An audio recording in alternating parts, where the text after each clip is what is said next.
یہ جنگ جو ہوئی ہے کربلا میں، مارکہ کربلا جو ہوا ہے، یہ یزید اور امام حسین کے درمیان نہیں تھا، بلکہ حسینیت اور یزیدیت کے درمیان تھا۔ یعنی یہ شخصی لڑائی نہیں تھی بلکہ نظریات کا تصادم تھا۔ اگر شخصی لڑائی ہوتی تو یزید جیت گیا تھا، بطور شخص حضرت امام حسین شہید کر دیے گئے اور یزید جو ہے وہ تخت و تاج پہ متمکن رہا۔ تو اگر یہ شخصی لڑائی قرار دیں تو یزید جیت گیا اور امام حسین ہار گئے، یہ شخصی اگر لڑائی قرار دیں۔ اور اگر یہ لڑائی نظریات کی قرار دیں، اور جو حقیقت میں نظریات کی لڑائی ہے، تو یزیدیت ہار گئی اور حسینیت زندہ باد ہو گئی۔ یزیدیت کا جنازہ نکل گیا۔ وہ تخت و تاج جس کے لیے یزید نے اتنا کچھ کیا تھا، اس کے اپنے بیٹے نے اس پہ تخت پہ تھوکا۔ یزید کا بیٹا معاویہ بن یزید جب تخت نشین ہوا ہے تو وہ گھر سے باہر 6 ماہ نہیں نکلا، اس کا جنازہ ہی نکلا۔ تو لوگوں نے کہا آئیے نا تخت پہ بیٹھیے، کہا میں اس تخت پہ نہیں بیٹھنا چاہتا جس سے آل پیغمبر کے خون کی بو آ رہی ہو، میں نہیں اس تخت پہ بیٹھنا چاہتا۔ اور پھر اس کا تخت سمٹ گیا، اس کا نام مٹ گیا، کلنج کے مرض سے تڑپتا ہوا مرا اور انتہائی ذلت کی موت مرا، رسوا ہو گیا، اس کا نام بھی باقی نہیں ہے۔ میں گزشتہ برس کربلا میں حاضر ہوا تو حضرت امام حسین کا چمکتا ہوا روضہ نور دیکھا۔ وہ لمحے بڑے دردناک تھے جب ہم کربلا میں پہنچے اور رات کا موقع تھا، تو ہمارے ڈرائیور نے کہا کہ یہ نہر فرات ہے، وہ نہر فرات جو چمکتی رہی اور جس کی لہریں اچھلتی رہیں، اور کربلا کا یہ مقدس قافلہ پیاسا رہا۔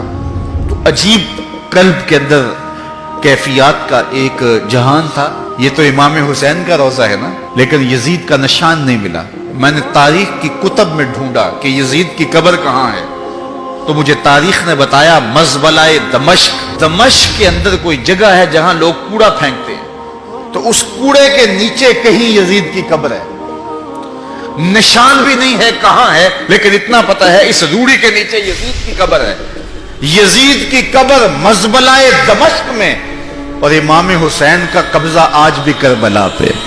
تو یزید کا نام مٹ گیا، اس کا تشخص مٹ گیا، امام حسین کا نام بھی باقی، آپ کا ذکر کی باقی، اور آپ کے تذکروں کی خوشبو بھی باقی۔ تو یہ شخصی لڑائی نہیں تھی۔ میں نے اس دن عرض کیا تھا کہ طلحہ بن عدی بن حاتم نے 30,000 لوگ پشت پہ کھڑے ہونے کی بات کی تھی، لیکن امام نے اس پیشکش کو ٹھکرا دیا تھا، اس لیے کہ آپ حق اور باطل کی راہیں اجالنا چاہتے تھے، اور وہ انہوں نے اجال لی۔ حضرت امام حسین کی شہادت کے بعد بھی یہ جنگیں جاری رہیں۔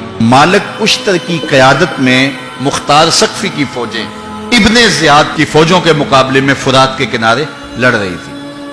اللہ تعالیٰ نے فتح دے دی، ابن زیاد نے گھوڑے کو ایڑ لگائی اور میدان چھوڑ کے بھاگ گیا، باقی جو بھی قابو آتا اس کو پکڑ کے قتل کر دیا جاتا۔ خیر یہ لوگوں کی پہنچ سے بہت دور نکل گیا، لیکن اس کا جی گھبرا رہا تھا، پیاس کی شدت تھی، گھوڑا بھی ہانپ رہا تھا۔ تو یہ چلتے چلتے صحرا میں گیا تو وہاں اس نے دیکھا کہ ایک خیمہ ہے، تو سوچا کہ میں چلتے چلتے ان سے پانی کا گھونٹ مانگ لوں تاکہ اپنے جگر کی پیاس تو بچا سکوں۔ تو اس نے گھوڑا کھڑا کیا اور ہانپتا ہوا اس نے پردہ اٹھایا، دیکھا تو خیمے میں امام زین العابدین قرآن کی تلاوت کر رہے تھے۔ تو جب اس نے دیکھا تو ایک دفعہ تو شرم سے پانی پانی ہو گیا، لیکن مرتا کیا نہ کرتا، پیاس کی شدت تھی کہ حضرت پانی دیجئے۔ امام زین العابدین نے دیکھا اور پھر گھڑے سے کٹورا بھرا اور اس کے ہاتھ میں تھمایا، سمجھا کہ حضرت نے مجھے پہچانا نہیں، پانی پی لیا، شدت کی پیاس تھی، پھر مانگا، آپ نے پھر دیا، تیسری مرتبہ پھر مانگا، آپ نے پھر دیا۔ 3 کٹورے پانی کے پینے کے بعد امام زین العابدین سے کہنے لگا حضرت شاید آپ نے مجھے پہچانا نہیں۔ امام زین العابدین ابھی تک ضبط کیے بیٹھے تھے، آنکھوں سے موٹے موٹے آنسو نکلے۔ کہا بدبخت تجھے نہیں جانتا جس نے میرا خاندان اجاڑ دیا، 6 ماہ کے بچے بھی نہ چھوڑے، جس نے مخدرات کو اونٹوں پہ بٹھایا، کیا تجھے نہیں جانتا جس نے خاندان نبوت اجاڑ دیا؟ تو کہا حضرت اگر جانتے ہیں تو میرے ساتھ یہ سلوک کیا کیا؟ کہا ایک دن ہم مہمان بن کے تمہارے گھر آئے تھے، جو تم نے کیا وہ تمہارے خاندان کی ریت تھی، آج مہمان بن کے ہمارے دروازے پہ تم کھڑے ہو، جو ہم کر رہے ہیں ہمارے خاندان کی ریت ہے۔ تو یہ شخصی لڑائی نہیں تھی، یہ نظریات کا تصادم تھا، تو امام حسین رضی اللہ تعالیٰ عنہ جو چاہتے تھے وہ ہوا، حق اور باطل کی سرحدیں بالکل واضح ہو گئیں، نہ یزید کا وہ ستم رہا، نہ زیاد کی رہی وہ جفا، رہا تو نام حسین جسے زندہ رکھتی ہے کرم۔